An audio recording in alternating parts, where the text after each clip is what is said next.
Hello friends, हम लोग question number 12 तक सॉल्व कर चुके थे। क्वेश्चन नंबर 13 सॉल्व करते हैं हम लोग। मिसलेनियस एक्सरसाइज लीनियर इनक्वलिटी, ठीक है, सॉल्व कर रहे थे। इसमें क्वेश्चन नंबर 13 14 दोनों बचा है, इसमें दोनों देख लेंगे। ये क्या है, 45% एसिड है 1125 लीटर का, ठीक है। इतना परसेंट एसिड है इतने लीटर का। और करा इसमें कितना जो वाटर को और मिला दिया जाए कि जो रिजल्टेंट मिक्सचर है वो 25% और 30% के बीच में हो जाए। 25 से अधिक और 30 से कम हो, इसके बीच में हो। एकदम सेम 12 नंबर वाला ही क्वेश्चन है, ठीक है। इसमें जो 2% बोरिक एसिड मिलाया गया था, इसमें नहीं मिलाया गया रहा है, ठीक है। इसमें जैसे 2% बोरिक एसिड मिलाया गया, इसमें ऐसा कुछ नहीं है, इसमें बस वाटर मिलाया गया है। तो आप समझ जाइएगा, बहुत ईजी है ये, इससे थोड़ा आसान है 13 वाला। तो मैं बनाने का प्रयास करता हूँ, आप समझिएगा। क्या है कि इसमें क्वेश्चन में जैसा दिया गया, हम पहले इसको एक बार फ़ोटो बना लेते हैं। इसका छोटा सा फ़ोटो बना लेंगे तो भी आप समझ जाएंगे, ठीक है। बस इतना ही। ये करा है कि 1125 लीटर का कोई जो है सोल्यूशन है। इसमें 45% क्या है, एसिड को मिलाया गया है, इतना एसिड है, ठीक है। करा इसमें कितना और वाटर ऐड कर दे, मान लीजिए x लीटर वाटर और ऐड कर दिया गया, ठीक है। करा इसमें कितना और वाटर ऐड करना है, मान लीजिए x लीटर वाटर ऐड करना है, लेकिन इस लीटर में एसिड को नहीं ऐड करना है, बस वाटर ऐड करना है, ठीक है। कि ये सोल्यूशन किसके इसके बीच में हो जाए। तो ओवरऑल सोल्यूशन जो होना चाहिए वो आप समझ जाइए। इसमें लिखा गया है जैसा कि 25% से अधिक लेकिन 30% से कम होना चाहिए, प्रश्न में ऐसा बोला गया है। तो अब टोटल कितना लीटर हो गया, 1125 लीटर पहले से था और 1 लीटर और है। तो यहाँ पर लिखेंगे, यहाँ पर multiplied by 1125 plus x, total इतना लीटर हो गया। इधर भी 1125 प्लस यक्स, ठीक है। पहले वाले क्वेश्चन की तरह इस वाले क्वेश्चन की तरह एकदम सेम ये भी है, ठीक है। आप अगर थोड़ा सा भी केयर ध्यान देंगे तो केयर करेंगे तो आपका क्वेश्चन बहुत ईजिली हो जाएगा। अब इसको सॉल्व करते हैं, बस इसको बस हो गया है। अगर ये लाइन समझ में आ गया तो अब फिर इसमें कुछ बचा नहीं है। 25 यहाँ पर लिख दीजिए। इसको सॉल्व करते हैं।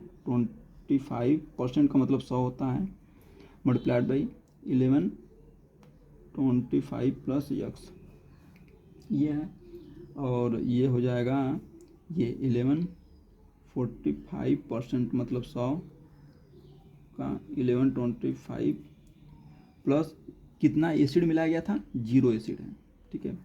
अब यहाँ पर लिख सकते हैं 30% का मतलब 100 मल्टीप्लाइड बाई 1125 प्लस एक्स। बस इसको सॉल्व करना है, इसको अलग सॉल्व कर लीजिए। पहले 100 का मल्टीप्लाई कर दीजिए तो ये 100 और ये 100 कैंसिल हो जाएगा, और 25 का अंदर मल्टीप्लाई कर देंगे हम लोग। तो थोड़ा सा एक बार सोचने दीजिए। यहाँ पर 100 से मल्टीप्लाई कर देंगे तो कैंसिल हो जाएगा पूरा 100। 25 का इसमें मल्टीप्लाई कर दीजिए तो 25 मल्टीप्लाइड बाई 1125 प्लस 25 को एक्स में करेंगे तो 25x आ जाएगा, प्लस यहाँ पर 45 मल्टीप्लाइड बाई 1125 आ जाएगा, लेस देन यहाँ पर 30 को मल्टीप्लाई करेंगे तो 30 मल्टीप्लाइड बाई 1125 प्लस 30x आ जाएगा, ठीक, ये आ गया। अब इसको पहले वाली की तरह इस दोनों को एक साथ सॉल्व करेंगे। यहाँ पर इनक्वलिटी था ना, इनक्वलिटी कौन खा गया जी, अरे यहाँ इनक्वलिटी था, इनक्वलिटी, हाँ ये इनक्वलिटी यहाँ भी रहेगा, ये इसको खा मत जाइए, कायदे से साफ साफ लिखिए। हाँ, तो ये दोनों देखिए। अब क्या है कि ये वाला पोर्शन पहले इस दोनों को सॉल्व करते हैं, जैसे इसमें किया था मैंने, इस दोनों को एक साथ, इस दोनों को एक साथ, उसी तरह इसमें भी इस दोनों को एक साथ सॉल्व करेंगे। पहले कुछ आंसर आएगा, फिर इस दोनों को एक साथ सॉल्व करेंगे, इसका भी कुछ आंसर आएगा। दोनों आंसर को बाद में मर्ज कर देंगे, फाइनल आंसर आ जाएगा, ठीक। तो पहले हम इसको सॉल्व करते हैं, पहले इस दोनों को, इसको और इसको लेके चलते हैं, ठीक है। तो यहाँ पर समझिएगा, यहाँ पर इसको इधर भेज दीजिए, इस वाले पोर्शन को इधर भेज दीजिए, तो ये हो जाएगा 25x लेस देन, इसको इधर भेजिए तो ये हो जाएगा 45 multiplied by 1125 minus 25 multiplied by 1125। ये 45 टाइम है ये चीज़, और ये 25 टाइम है, ये दोनों कॉमन ले लेंगे तो बचेगा 45 में से 25 सबस्ट्रैक्ट हो जाएगा। 25x लेस देन, करिए इसमें सबस्ट्रैक्ट, क्या बचेगा 20 मल्टीप्लाइड बाई 1125, ठीक, यही बचेगा। इसको इधर डिवाइड कर दीजिए तो x is less then 20 multiplied by 1125 divided by 25, तो कैंसिल कर दीजिए। x इज लेस देन 5 का 20, 5 5 25, 5 दूना 10, 11 12 2 बचा, 11 बचा, 1 बचा, 5 दूना 10, फिर बचा 5 बचे 25, ठीक। फिर 5 बचे 25, 5 से काट दीजिए, फिर 5 से काट दीजिए, 5 से, 5 चौका 20, 5 बचे 25, 45 बचा, 45 दूना 90, 90 आए, 1 जीरो और बढ़ा दीजिए, 900 हो जाएगा। एक्स की वैल्यू एक ये आ गई। अब इसको सॉल्व करते हैं, इसको और इसको, इस दोनों को एक साथ लेके चलते हैं फिर से, ठीक है। पहले इस दोनों को लिया था, अब इस दोनों को लेंगे। तो यहाँ पर 30x था, इसको इधर भेज दीजिए, इस वाले पोर्शन को इधर भेजिए, तो ये जाएगा 45 time of 1125 minus 30 time of 1125 is less then 30x, ठीक। इसको इधर भेज दिया, ये आ गया। तो 45 टाइम ये है और 30 टाइम ये है, तो 45 में से 30 घट जाएगा, ठीक है। ये दोनों कॉमन हो जाएगा, तो बचेगा 45 में से 30 घटेगा तो 15 बचेगा मेरे हिसाब से। 15 मल्टीप्लाइड बाई 1125 लेस देन 30, ठीक। इसको इधर डिवाइड कर दीजिए, तो हो जाएगा 15/30 multiplied by 1125 less than x, यहाँ भी एक्स है, तो इसको काट दीजिए, 15 15, 15 30, 2 बार में कट गया, 2 से इसे डिवाइड कर दीजिए, तो आ जाएगा यहाँ पर 2 2 पचे 10 के 2 पचे 10, 1 11 बचा, 2 6 12, 2 बचे 10 11, 2 6 12 कट गया, 2 दूना 4, 1 5 बचा, 2 पचे 10, मेरे हिसाब से ये आएगा। यक्स की वैल्यू इससे अधिक है लेकिन इससे कम है, तो फाइनल आंसर क्या आएगा। ऐसे अगर लाइन ड्रॉ कर दीजिए तो यहाँ पर लिख दीजिए, ये छोटा वाला पहले लिखेंगे, 5 6 2.5, ये 900, तो करा इससे अधिक लेकिन इससे कम, तो इसी के बीच में आंसर आएगा। तो x will be what, x will be in between क्या, इससे 562.5 से लेकर 900 के बीच में। इसको ऐसे भी लिख सकते हैं, एक्स की वैल्यू किस किस के बीच में है, इसके 905 62.5 से लेकर 900 लीटर, तो यही लीटर इतना लीटर होगा, इतना लीटर के बीच में होगा, ठीक है। ये आंसर है। उम्मीद है ये बात समझ में आया होगा, ठीक है। जो भी आपको आंसर बेटर समझ में आया, ये भी आंसर सही है, ये भी आंसर सही है, ये भी आंसर सही है, दोनों में से कोई भी आंसर लिख सकते हैं। इतना लीटर, इतने लीटर की लीटर के बीच में आएगा। 14 भी मैं यही बता दे रहा हूँ, इसको भी देख लेते हैं, इतना देख लिया तो ये फाइनल आंसर है। क्वेश्चन नंबर 14 यहीं पे सॉल्व कर लेते हैं हम लोग। देखिए मेंटल एज दिया है ये, ठीक है। एक व्यक्ति की IQ जो है, ये सूत्र होता है, IQ का वास्तव में यही सूत्र होता है, ये पता नहीं किसने बनाया लेकिन जो भी है अच्छा सूत्र है, ठीक है। इससे किसी व्यक्ति का IQ चेक भी किया जाता है, ठीक है। आप बीएड करेंगे तो उसमें बीएड में भी ये चीज़, ये फार्मूला बताया जाता है, उसमें IQ चेक करने के लिए बताया जाता है। जो मेंटल एज है और यहाँ पे जो क्रोनोलॉजिकल एज होता है, 2 एज होता है, एक मेंटल एज, एक तो आप समझिए फिजिकल एज होता है, एक मेंटल एज, एक फिजिकल एज। एक व्यक्ति के दिमाग की आयु होती है, एक शरीर की आयु। शरीर की आयु तो हम लोग जानते हैं 20 साल 25 साल, हर व्यक्ति को बोलते हैं 20 साल को हो गया, 25 साल को हो गया, लेकिन कभी कभी किसी व्यक्ति का मेंटल एज जो होता है बहुत ज़्यादा होता है। आपको जानते हैं जो गूगल बॉय चाणक्य है, उसका मेंटल एज बहुत ज़्यादा है, उसका IQ लेवल भी बहुत अधिक है। तो कुछ लोगों का IQ लेवल बहुत अधिक होता है, तो वो कम उम्र में भी बहुत बड़े बड़े क्वेश्चन सॉल्व कर लेते हैं, उसको कहते हैं मेंटल एज। उनका मेंटल एज वास्तव में बहुत ज़्यादा हो जाता है, इसलिए उनका IQ बहुत ज़्यादा हो जाता है। तो कुछ लोगों का जिसका मेंटल एज ज़्यादा है, आप समझ जाइए कि उसका IQ लेवल ज़्यादा होगा। और फिजिकल एज तो आप जानते हैं नॉर्मली जितना जो बॉडी का एज होता है वही उसी को कहते हैं फिजिकल एज, या फिर क्रोनोलॉजिकल एज भी कहते हैं उसको। दोनों एज एक ही चीज़ है। तो बस इसमें मेंटल एज का एक अलग इंपॉर्टेंस है, हालांकि वो मैं अलग चीज़ बता रहा था। अब इस क्वेश्चन पाते हैं, देखते हैं क्या दिया है। इसको फार्मूला दिया है, ये लिखा है, यदि 12 वर्ष का कोई बच्चा है, ठीक है, 12 ईयर का कोई बच्चा है जो कि उसके IQ लेवल कुछ इस प्रकार का है, IQ 80 से 140 के बीच में है। आप जानते हैं जिसका 90 से 110 के बीच में होता है उसको नॉर्मल व्यक्ति माना जाता है। तो एक व्यक्ति है 80 से 140 के बीच में, ये भी नॉर्मल ही है, थोड़ा सा इसका IQ अगर ज़्यादा भी हो सकता है। तो कह रहा है कि उस बच्चे का जो मेंटल एज का रेंज बताइए, मेंटल एज का रेंज बताइए, इसका रेंज बताना है, ठीक है। जबकि ये 12 किसका मान दिया है, इस बच्चे का CA ये दिया है, ठीक है। आप इसको थोड़ा सा देखते हैं, मैं क्वेश्चन को यहाँ लिखने वाला हूँ। पहले जो IQ का फार्मूला होता है, जो CA दिया है ना क्वेश्चन में 12 ईयर दिया है, इसको कहते हैं फिजिकल एज। जैसे हम लोगों का जो एज होता है वास्तव में वो फिजिकल एज होता है।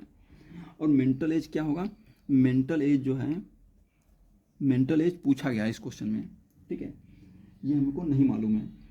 जबकि IQ का फार्मूला दिया है, सॉरी IQ दिया है, IQ जो दिमाग का पावर है कह सकते हैं वो 80 से लेकर 140 के बीच में दिया है। ठीक है, ये दिया गया क्वेश्चन में।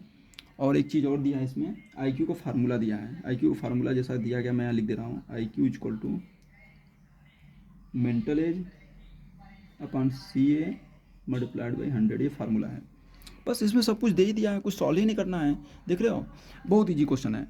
देखो ये क्वेश्चन दिया गया है, IQ का फार्मूला ये है तो इसका मान ये होता है, ये जो दिया है इसका यहाँ रख दो, आंसर आ जाएगा। ये वैल्यू यहाँ रख दो तो हो जाएगा 80 is less than equal to, IQ का मान ये है यम में बटे मेंटल एज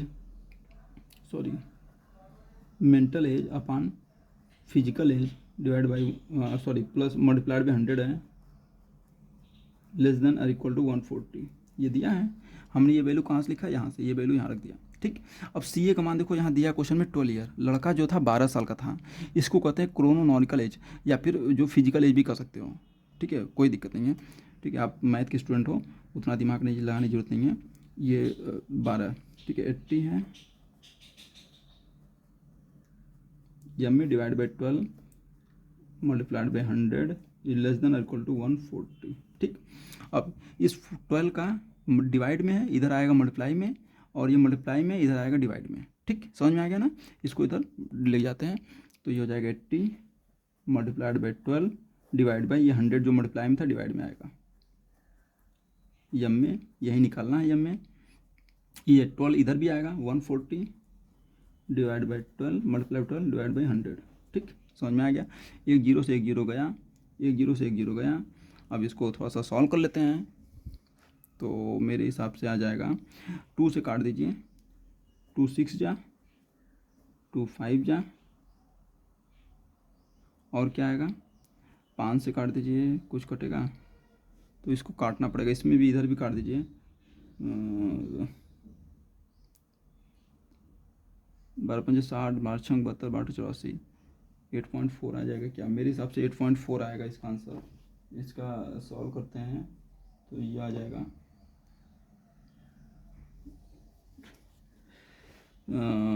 काटेंगे तो ऐसा है ना, इसको एक मत काटिए, इसको इसकी फ़ायदा हो जाएगा, 10 से डिवाइड कर दीजिएगा, एक अंक पर डेसिमल लगा दीजिएगा। 12 बटे क्या होता है, इसको काटिए मत भाई, इसको काटिए मत, मैं बता रहा हूँ। एक जीरो कैंसिल हो गया, तो 12 अठे 84 होता है, 12 बटे 96, 12 बटे 96 96 डिवाइड बाई 10 आ रहा है, लेस देन इक्वल टू यम में आ रहा है। इसको 12 के 12 12 दूना 24, 12 3 36, 12 चौक 48 के 8, 12 कम 12 13 14 15 16, ये आ रहा है। ठीक, डिवाइड बाई 10, ये आपको समझ में आ रहा होगा, मैंने मल्टीप्लाई कर दिया सीधे। अब 10 से अगर डिवाइड करेंगे तो क्या होता है, इधर से एक डिजिट दशमलव लग जाता है, तो हो जाएगा 9.6 लेस देन इक्वल टू यम में लेस देन इक्वल टू, इसको डिवाइड करिए तो ये 16.8। ठीक है, ईयर, तो यही आंसर होगा। ठीक है फ्रेंड्स, मैं एक बार फिर से बता दे रहा हूँ, उस व्यक्ति का जो फिजिकल एज था 12 वर्ष का एग्जैक्टली था, लेकिन उसका जो मेंटल एज था वास्तव में 12 वर्ष का था, लेकिन 9 मतलब उसका मेंटल एज जो था वो 9 साल का था, तभी 12 साल के लड़की के बराबर वो माना जाता है मिनिमम, और अधिकतम क्या 16.8 था। तो ये समझिएगा मेंटल एज जो होता है वो काफ़ी पावरफुल होता है। कभी कभी कुछ बच्चों का मेंटल एज जो होता है बहुत ज़्यादा होता है, तो वो बहुत कम उम्र में बहुत बड़े बड़े क्वेश्चन सॉल्व कर सकते हैं। ठीक है, आप क्रिस मूवी देखे होंगे तो क्रिस मूवी में भी आप देखेंगे तो उसमें भी दिखाया गया कैसे वो ऋतिक रोशन बहुत कम उम्र में कक्षा 10 के क्वेश्चन सॉल्व करने लगता है, तो उसका मेंटल एज उसमें ज़्यादा दिखाया गया है, हालांकि वो अभिनय की बात है। तो ये फाइनल आंसर है, देख लीजिएगा, तो उसका मेंटल एज इसके बीच में होगा, यम में मतलब मेंटल एज होता है, तो ये फाइनल आंसर हो गया। और ये क्वेश्चन आपका 14 भी कंप्लीट हो गया। अब मैं आपको बता दूं मिसलेनियस का सारा क्वेश्चन मैं 14 भी कंप्लीट कर चुका हूं, अब सारे क्वेश्चन इसमें कंप्लीट हो गए हैं। हम लोग मिसलेनियस पूरा कंप्लीट हो गया। ठीक है, अब हम लोग लीनियर इक्वालिटी खत्म हो गया, अब नया चैप्टर हम लोग स्टार्ट करेंगे, परमुटेशन एंड कॉम्बिनेशन। इसको हम लोग नेक्स्ट वीडियो में देखेंगे। फ्रेंड्स, ये बहुत ही इंटरेस्टिंग चैप्टर है, बहुत बढ़िया चैप्टर है, पढ़ने में भी बहुत मज़ा आता है। और एक चीज़ और बता दूं, सारे चैप्टर में अब जो सारांश लिखा है, ये जो आपका जो होता है समरी दिया था, समरी को आप जरूर रीड किया करिएगा। समरी को क्या होता है कि आप बहुत कम समय में सारे क्वेश्चन को रिवाइज कर सकते हैं। ठीक है, ये जो समरी दिया है जरूर आप पढ़ा करिए, बहुत कम क्वेश्चन टाइम में सारे क्वेश्चन को आप, सारे टॉपिक को, सारे कॉन्सेप्ट को रिवाइज कर सकते हैं अगर पूरे चैप्टर को अच्छे से पढ़े हैं तब। ठीक है, तो इसको लास्ट में पूरे चैप्टर पढ़ने के बाद इसको पढ़ा करिए, अच्छा लगता है। ठीक है friends, thank you so much for watching this video friends, thank you.